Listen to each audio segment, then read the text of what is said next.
G'day, welcome to the first video for topic 1 for week 10. What you'll find is that this week topic 1 is quite long. It's still not dealing with too many concepts, but it's quite a while because we're trying to make sure you really grasp it. These are some concepts that can prove a little tricky. And then topics 2 and 3 will be a little bit shorter, just to try and keep the week from being too much content.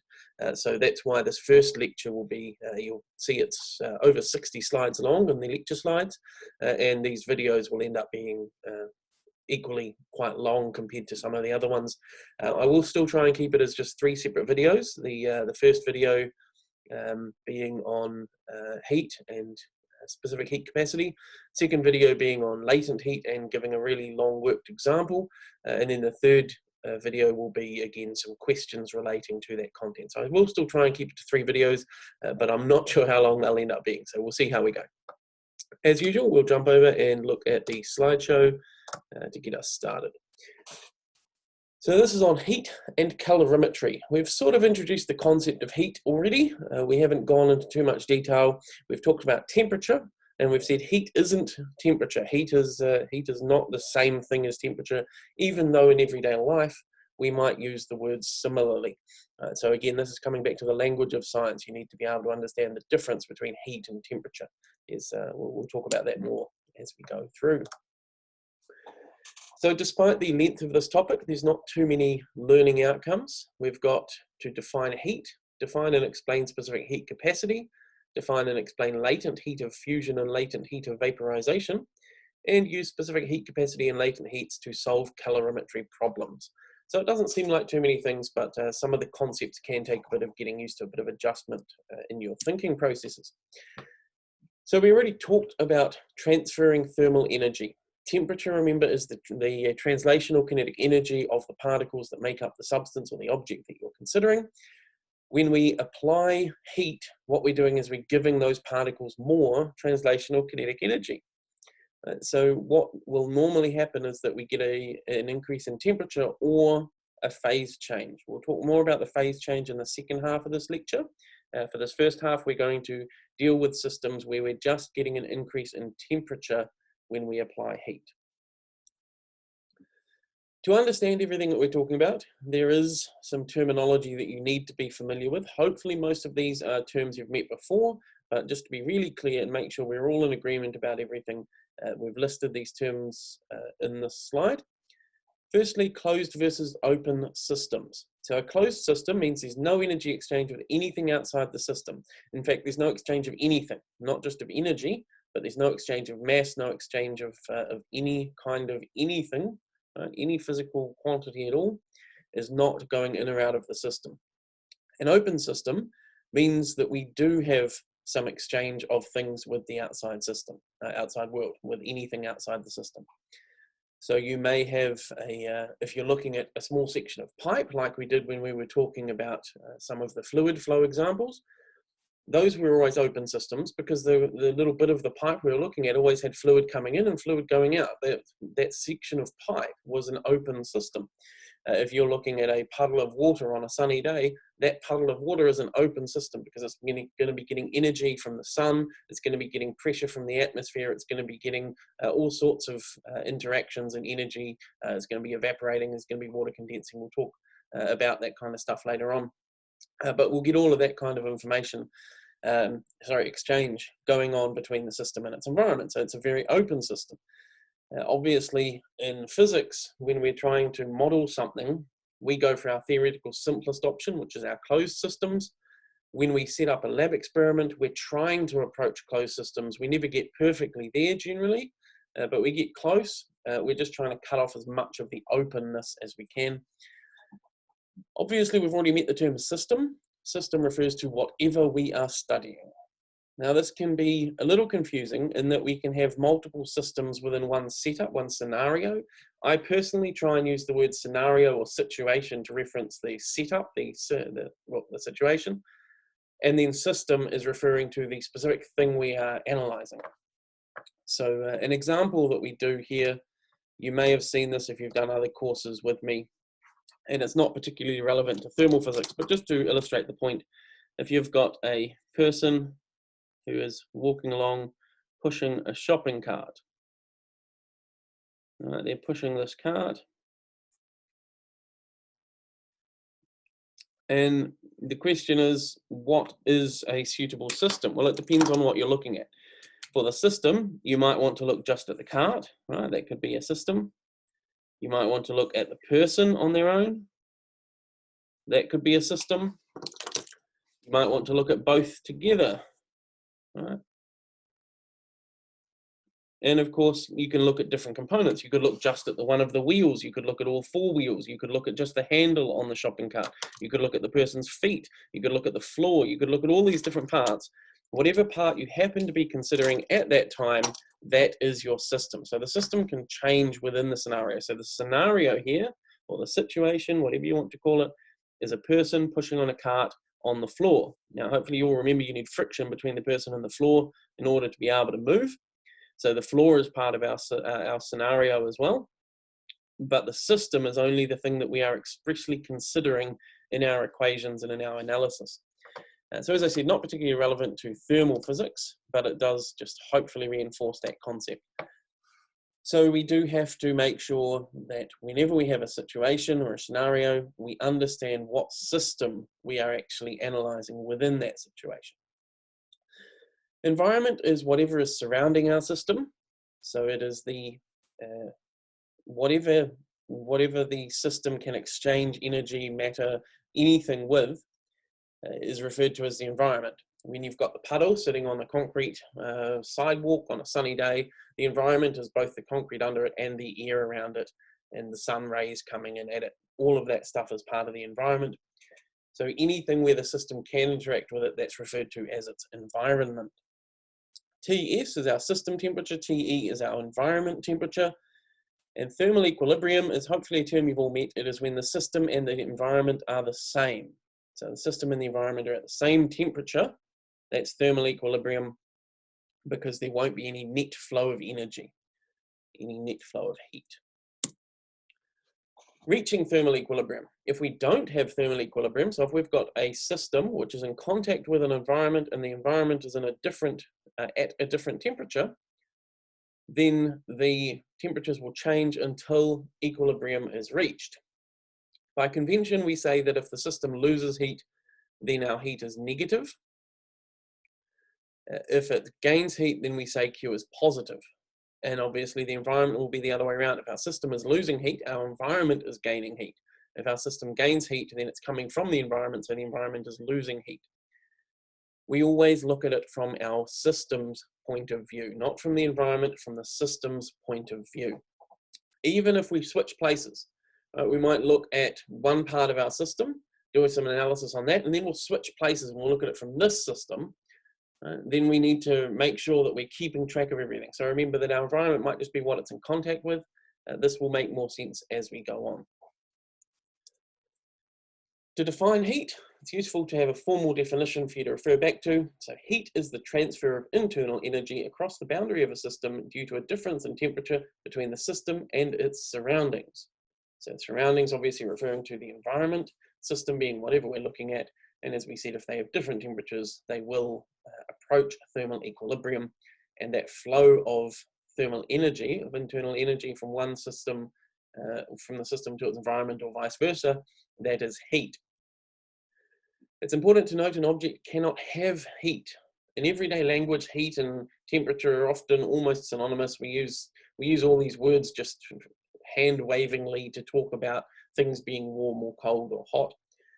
In physics, it's very specific. Heat is only ever the flow of energy. An object cannot have heat because it can't have a flow, right? It can either give or lose energy, but once it's got the energy, then it's just internal energy. It's not flowing from one object to another once it's in one object. We also use the term heat to represent the amount of energy transferred. So we say that heat passes from one object to another, heat energy flows from one to the other, and we can also say exactly how much flowed. We can say that 30 joules of heat flowed from object A to object B or something like that. As I just said, we deal with heat in joules because it is just an energy. Right? Heat is the flow of energy. So heat is just energy. We stick with SI unit for energy, which is joules. You'll notice there's no consideration of time. We don't care about how long it takes for this energy to transfer from one object to the other. We'll deal with that in the next topic. For this topic, we're only concerned with how much energy transfers from one to the other, not how long it takes. If we apply heat to a substance, the particles that make up that substance receive more energy. This is what we've already talked about. Heat is the flow of energy. That energy becomes temperature. Temperature is the translational kinetic energy of the particles that make up the substance. So that's what we are doing when we give an object heat, and it results in a change in temperature. We're giving it energy. The particles that we give the energy to then obviously have more energy. So if they have more energy, then temperature, which is just the way we measure that energy, is going to increase. If you have 1 kilogram of pure water, it will take 4,186 joules of energy to increase the temperature of the water by 1 Kelvin. We're going to talk about where that, the guy that found that number out a bit later on. But for now, just take that as a given, that if you have 1 kilogram of water, you have to give it 4,186 joules of energy. And with that much energy, the temperature of those all those molecules making up that 1 kilogram of water will go up by 1 Kelvin. We've already seen the relationship between kinetic energy and temperature, and I just realized I've written that the wrong way around in the slides. I'll fix that and upload the new ones, but obviously too late for this video. So kinetic energy and temperature are related by average kinetic energy is equal to 3/2 kT. For 1 kilogram of water, we have 3.35 times 10 to the 25 molecules of H2O. That means that the kinetic energy in that water is going to be the kinetic energy of each molecule, the average of each molecule times the number of molecules, which I've done there, and you can see it comes out to 693 joules. So we've given this 1 kilogram of water 4,186 joules of energy, and the temperature has gone up by 1 Kelvin, which means only 693 joules of that energy have become translational kinetic energy. So the question is, what has become of the other 3,493 joules of energy? Where has it gone? Recall that internal energy is all the types of energy, including translational kinetic energy, but also other kinds. We've got vibrational, we've got what have we got? Vibrational, rotational, chemical bonds, and so on. And so all these types of internal energy can get some of that heat. That heat goes into the system. It doesn't all go to temperature. It goes to all of the different types of internal energy in that system. So when a system receives energy from heating, it will split up into those different types of internal energy. And obviously the thing we're measuring, temperature, is only one of those types. So it's not going to increase by that full amount.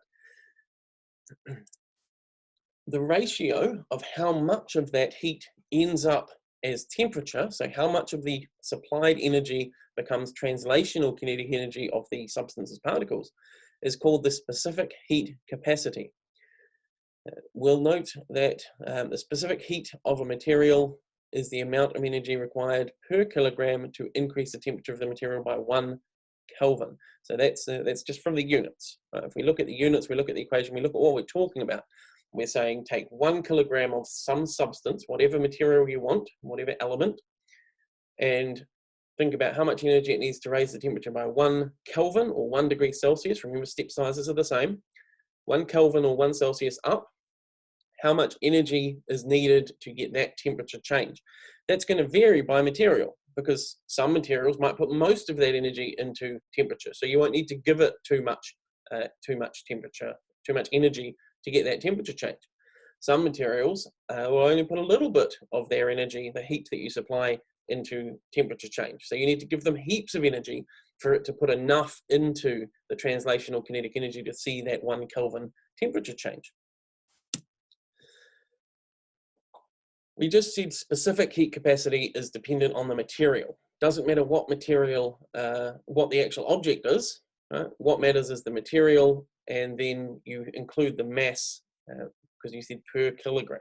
So it was however much of it you had, you could figure it out based on that specific heat capacity. Heat capacity without specific in front of it. So if we just say heat capacity, then that's when we're talking about an actual object. Some actual object with a real defined mass Right? So specific heat capacity is talking about a material in general, like density. Right? It's just for that material, this is a property of it, and then how much of it you have will determine other values. Heat capacity is like the mass of an object. So it's once you've got the object, you can figure out the heat capacity. And this is saying for this exact object, how much energy do you need to give it to get that 1 Kelvin temperature rise? So there's a slight distinction in terms. Make sure you're happy with those, but we will introduce formulas for both of them shortly. There are multiple ways we can apply that heat to a system. So far I've just been saying, let's give a system some heat. We're going to talk about how we can get that heat into a system in the following topics 2 and 3 for this week. So we've got temperature being translational kinetic energy, and we've got multiple ways to give it that heat, which from other objects' heat. But what about just trying to push the particles around? If it's translational kinetic energy, then surely if we just push every one of the little particles, give them a bit more energy that way, then that would increase the temperature. Can we just push them all? Obviously, we can't push every individual one at a time, but what if we just grab a whole bunch of them and start pushing them?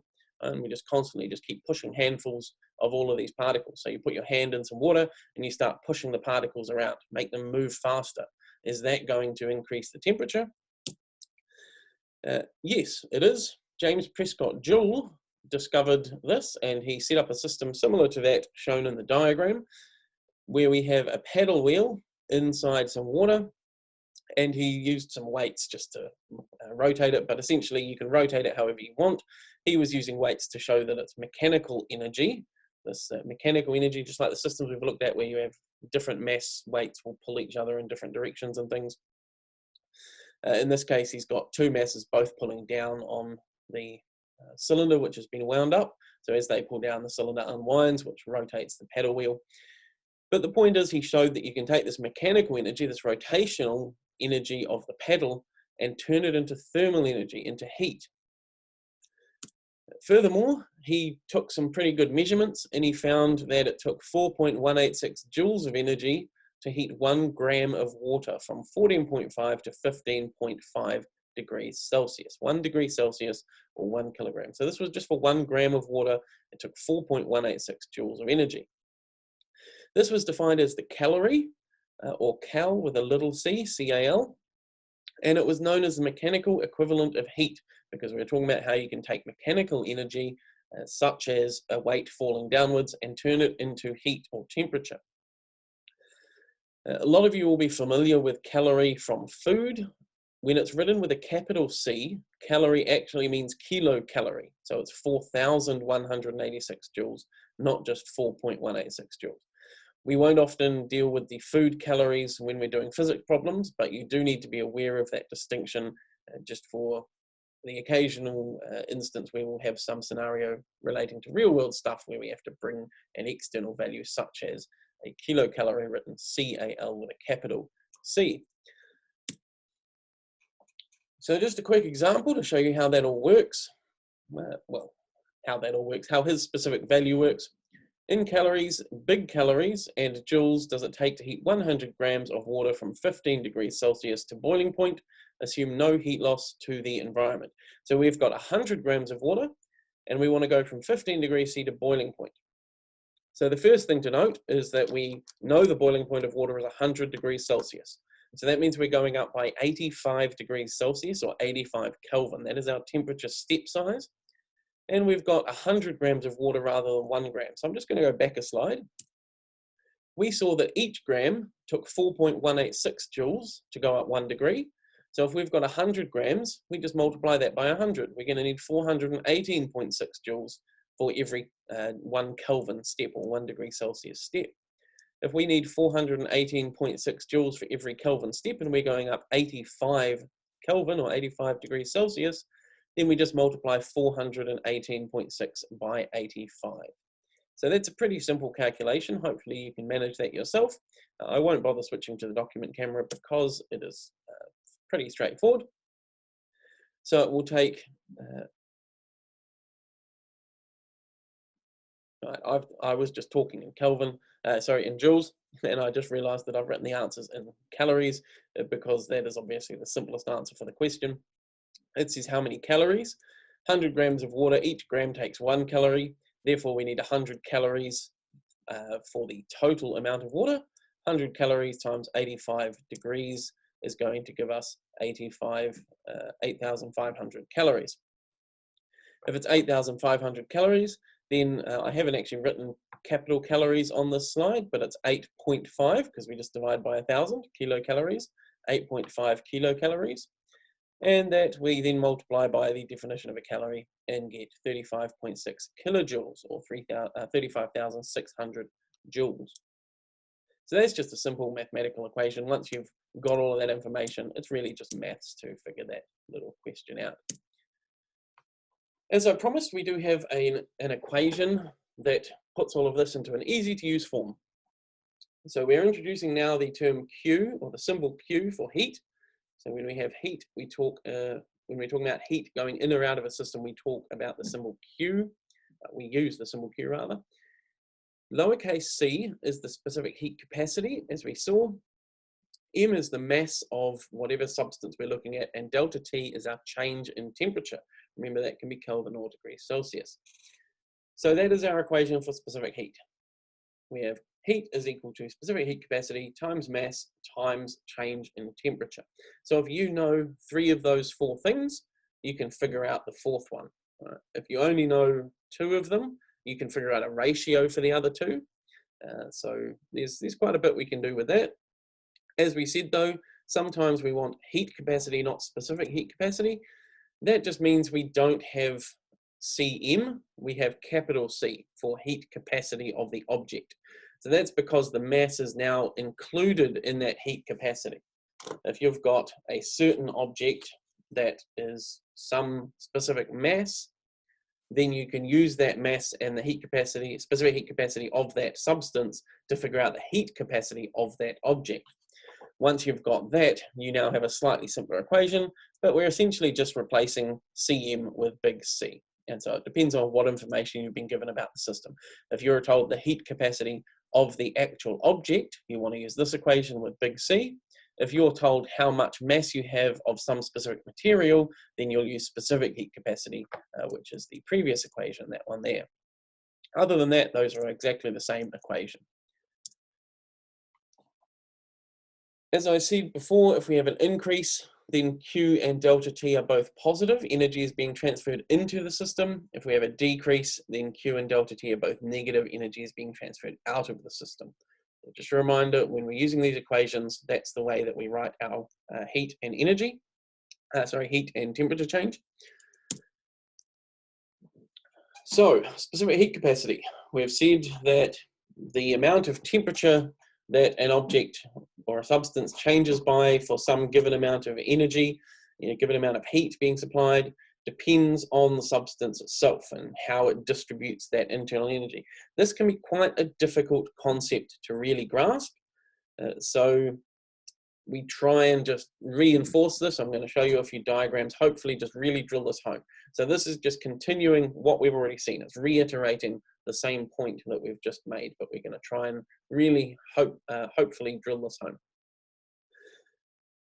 Technically, specific heat capacity does change with temperature. As a little disclaimer, it is a little bit different. If you want to heat water from 4 degrees Celsius to 5 degrees Celsius, it's going to be a slightly different amount of energy versus heating it from 90 degrees Celsius to 91 degrees Celsius. They're both liquid waters and they're both going up by 1 Kelvin, but they would be slightly different amount of energies, potentially. I don't actually know those exact 2, but they can be slightly different. However, for most materials, when we're dealing with fairly standard temperature ranges, we actually have very small variation, around 1%, between 0 and 100 degrees C for most materials. And since that's a variation in up to the 3rd significant figure, we're not usually too worried because our precision is usually only going to be 2 or 3 significant figures at this level anyway, so we're not too worried about it. But just as a disclaimer, that is technically true that it does vary by temperature. So hopefully this will help understand or explain what specific heat capacity is saying. So imagine on the left here, this is the total amount of heat that is being provided to your system. It's the total energy going in. The system, though, takes that and splits it up into different kinds of energy. So we might get this much of it going into temperature. I don't know what that is, like a bit less than maybe a quarter. Sorry, a bit less than maybe a quarter, I'm not sure exactly. But some of it goes into temperature, a big chunk of it is going into rotational, only a tiny bit into vibrational, and a bit more than that into chemical bonds. So it takes all of that energy and it splits it up. What our specific heat capacity is telling us is it's saying if you want this temperature to go up by 1 degree Kelvin, 1 degree Celsius or 1 Kelvin, then you need to put in this much heat. Right? So this ratio of the total heat in to this amount that goes into temperature is what the specific heat capacity is telling us. So if you want temperature to go up by 1 Kelvin, you need to put in X joules in total. Right? Not all of those joules are going into temperature. They're not all going into translational kinetic energy, right? But they're all going into the system, and you need to give it that much in order for temperature to increase by the amount that you want. But different materials will have different ways that they divide all that energy. So that one on the left is the one we just saw. This energy, this material on the right, it only has different amounts. So it has less going into temperature. It has more going into rotational, more into vibrational, and a bit less into chemical bonds. So the energy is being split up into different areas, into different ratios. So you can see that if you give the same amount of heat to the material on the left and the material on the right, the one on the left will increase in temperature more because a bigger portion of its heat goes into translational kinetic energy. The one on the right, a smaller portion does, so it would change temperature by a smaller amount than the one on the left. And this is particularly of interest when we've got, I'll come back to that in a second. No, I guess I'll have it later on. I'll come back to that. We'll come back to this when we talk about solving calorimetry problems anyway. So do keep this system in mind, this explanation in mind, right? The amount of heat you get goes into all these different forms, and how much of it goes into temperature, that's what our specific heat capacity is telling us. It's saying if you want this temperature chunk of energy to be 1 Kelvin, to be equivalent to 1 Kelvin temperature change, it tells you how big this total input heat has to be. So on this side, 1 Kelvin, you wouldn't need as much energy because a big chunk goes into temperature. On this one, because less goes into temperature, if you wanted 1 Kelvin, you'd need more heat than you do for the system on the left. As some examples, we've got a bunch of different solids. We've got on the left elemental solids, so that means they're just made of a single element. On the right, we've got some other solids, ones that are made of different elements, mixtures of different elements, or ice, which is still an element. It's not an elemental, it's a molecular solid. We've got liquids, we've got alcohol, mercury, water, and we've got water steam as a gas down there. But these are just some examples of specific heat. Normally, you'll be given any values that you would need to solve a problem. You may, on occasion, want to look up other systems and figure them out yourself, and you can use either tables, this table if it's on here, or just go to Google and find tables. There's plenty of tables of specific heat capacities available. So you can see there's quite a range. We've got some smaller ones. We've got gold and lead are only 129, 128, mercury 140. So those are quite small. That means that most of that energy must be going to translational kinetic energy. Because if you give it 129, if you give gold 129 joules per kilogram, then it will go up by 1 Kelvin. That means that most of that energy is going into translational kinetic energy. Whereas if you have beryllium up here, you need to give it 1,830 joules to go up by 1 Kelvin. That means that only a tiny amount of that is actually going to be going into temperature. Right? Only a small amount will be going into translational kinetic energy. The rest of that energy is still going into the beryllium. It's still becoming internal energy, but it's going to be vibrational, rotational, or whatever. Right? It's going to be other forms of internal energy. We're still only getting 1 Kelvin temperature change out of that amount of energy, that amount of heat. And you can see water is higher than everything else on this table. Water is 4,186. So what that means is that you can give water over 4,000 joules of energy per kilogram, and it will only go up by 1 Kelvin. If you give gold 4,000 joules of energy per kilogram, then that's going up, what, 40 degrees Kelvin, 40 degrees Celsius, 40 Kelvin. So water can absorb a lot more energy per kilogram without having this really huge change in temperature. And that is why water is a really good thermal conductor, right? A heat sink. It's a good heat sink, good coolant. That's the word I'm looking for. It's a good coolant, right? Because it can absorb a lot of energy. So when we talk about systems, we're going to talk more about this in a moment. But if you had this gold and it was 40 degrees Celsius too hot, you had 1 kilogram of gold that was 40 degrees Celsius too hot. To take all that energy out, to drop 40 degrees Celsius, put that all into water, the water would only go up by 1 degree. The water can absorb all of that energy with having a much smaller change in temperature. And that's what we're going to talk about when we talk about solving calorimetry problems. A little point to note is the difference between extensive and intensive qualities. Extensive depends on the overall properties of the system. They are things that would change if we changed the size of the system. So things that we've already met, things like mass, that's an extensive quantity. If you have some object that has a certain mass and you change the size of the object, you'll be changing the mass of the object, assuming density and other things stay the same. In terms of our current topic, things like heat capacity and internal energy are extensive. If you have a 1 kilogram bucket of water or block of metal or whatever, 1 kilogram of something, the heat capacity is going to be set by that amount of material. If you double it, so you've now got 2 kilograms of whatever material, that heat capacity is now going to be doubled because you've got twice as much mass. It's going to take twice as much energy to increase by 1 Kelvin. So heat capacity is extensive. Internal energy, remember, is the sum of the energy of every single particle. If you double the number of particles, you're going to double the internal energy. If you halve them, halve the internal energy. So anything that depends on the total amount of stuff you've got, the actual properties of the system, they are extensive. Intensive is the opposite. Intensive is stuff that doesn't care about how much you've got, only on what it's made of. So things like density that we've talked about before, density is an intensive quantity. It doesn't matter how much of something you've got, the density of it, if it's one specific substance, the density will always be the same. Doesn't matter how much of it you get. And in the same way, specific heat capacity doesn't care how much you've got, because it's saying you've got this much, you need this much heat per kilogram to go by 1 degree Celsius. Right? So it's an intensive quantity.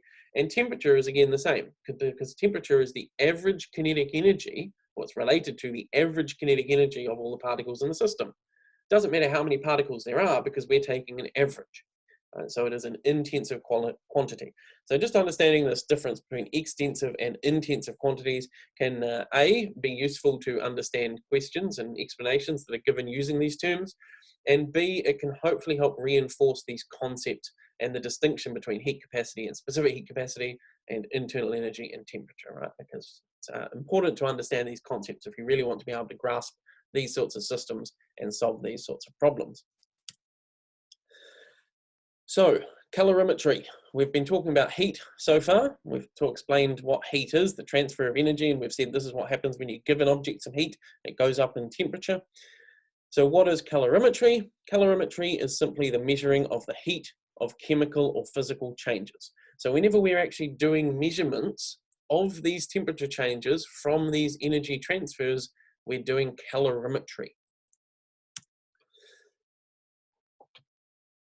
When our system is hotter than its surrounding environment, so we're talking about real world, or any system actually, but just think about real world ones. If you've got a system that's hotter than its surrounding environment, so think of a cup of tea, a cup of boiling water in a room temperature room, then it will tend to lose energy to the environment. It will cool down.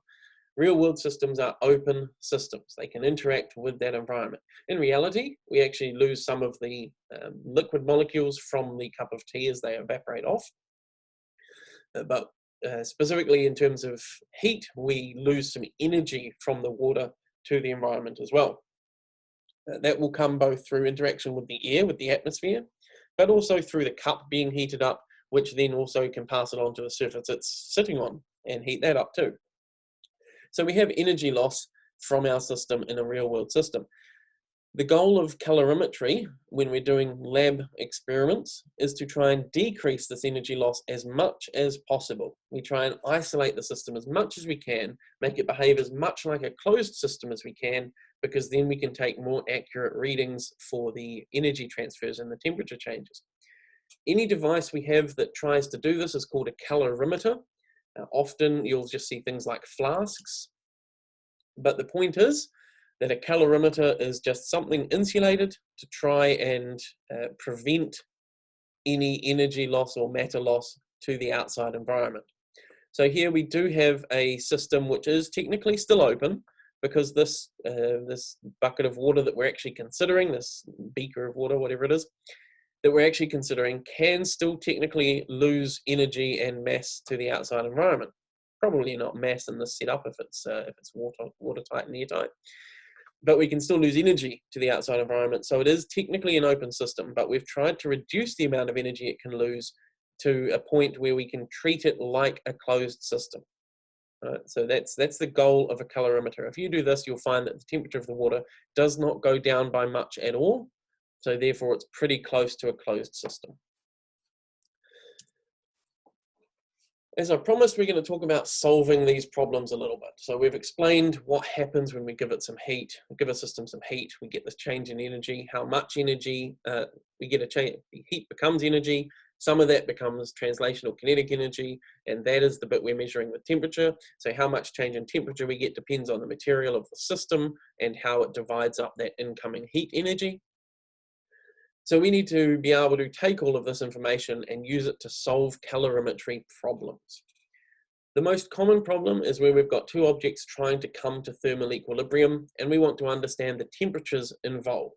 So one object will be losing some heat and giving it to the other object, right? And we want to understand the temperatures involved. And the key point here is that in a closed system, if we're considering both our objects as our system, closed system, the energy can't leave it. So even if we have heat flowing from one object to the other within our system, we cannot have any heat leaving the system.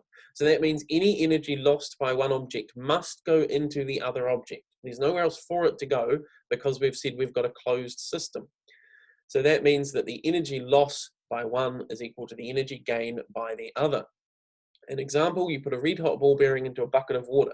Yes, that's exposed to the environment, but assuming you've got a big enough bucket of water and the ball bearing's in the middle of it, the energy from that ball bearing must go into the water. It can't go off into the environment because the ball bearing is not touching anywhere else in the environment. It's only touching the water. So all that energy that the ball bearing loses will go into the water surrounding it. So the amount of energy it loses will be equal to the amount of energy that water would gain. In this sense, calorimetry problems involving thermal equilibrium and these sort of heat gains and heat losses between two objects, they're just conservation of energy problems. That's all they are. We need to know the energy one loses, and then we know that that will go into other parts of the system. If we've only got two objects in our system, then it'll go from one object to the other.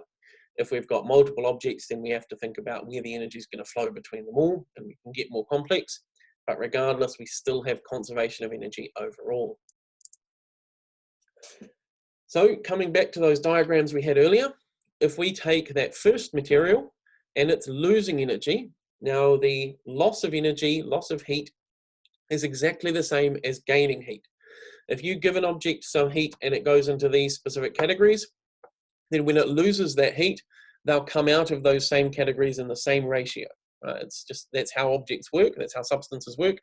Once you know the specific heat capacity for an object, it's true for both energy loss and energy gain. So if we have this material that is losing some heat, then that tells us how much temperature it will go down by. The specific heat capacity tells us how much the temperature will go down by. So if this loses X amount of joules of heat, then the temperature will drop by this much. But if it all goes into this other substance, then this other substance only puts a smaller amount into temperature. So that means that the temperature drop of the one that's losing heat will be bigger than the temperature gain of the one that's gaining the heat. So even though the total amount of energy going from object A to object B is the same, the temperature change of the two will often be different, unless they're made of things with the same specific heat capacity, which is not too common. Right. So that's what will happen in most scenarios. The object losing heat and the object gaining heat will change temperature by different amounts, even though the amount of energy going between one object to the other is exactly the same. Because they have different ratios of where they divide that energy, the temperature change of each one is going to be different. And that's the key point of specific heat capacity, right? That's the main message, is that the temperature change isn't going to be the same for two different objects if they're made of different materials. It's going to depend on the specific heat capacity. The energy transfer, though, the heat that goes from one object to the other, that will be the same if we're assuming a closed system with conservation of energy. All right, well, we'll leave that first video there. So we've talked about energy flow between two objects and specific heat capacity. So we're going to stop there for this first video. The second video is going to continue this on, but look into phase changes. So we've so far been talking about energy resulting in a temperature change. Now we're going to talk about energy resulting in a phase change, so going from solid to liquid, liquid to gas, and so on. So I'll see you shortly for that one.